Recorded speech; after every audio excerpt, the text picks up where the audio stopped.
به نام خداوند دریای نور، خدایی که دارد به هر جا حضور. امروز روز میلاد ششمین قافله معصوم است و چهارمین اشراق امامت.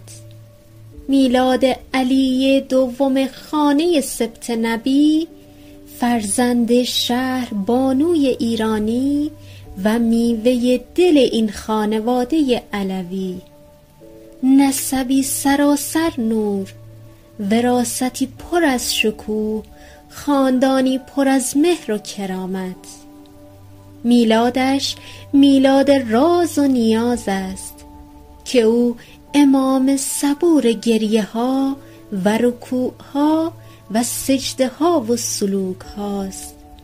میلادش معنای زندگی عاشقانه است که او ماه مهربانی است که دم به دم بر آسمان دعا ستاره می پاشد.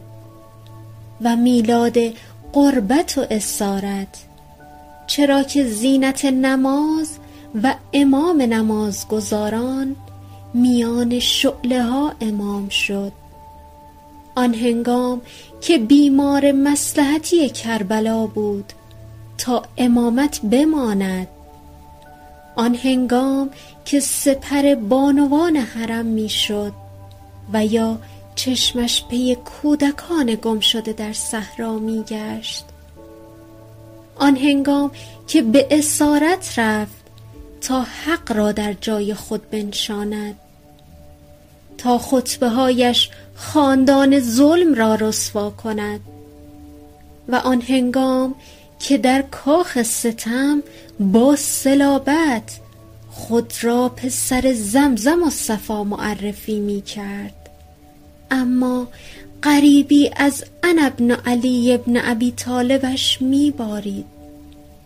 صاحب صحیفه، کلامی که زیباترین ستایش و حمد خلق را، عاشقانه ترین شکرها و بی‌بدیل ترین نیایش ها را از لابلای صفحاتش میتوان در آغوش گرفت. معبودا، به حق سید الساجدین ما را به سوی توبه پسندیده خود ببر.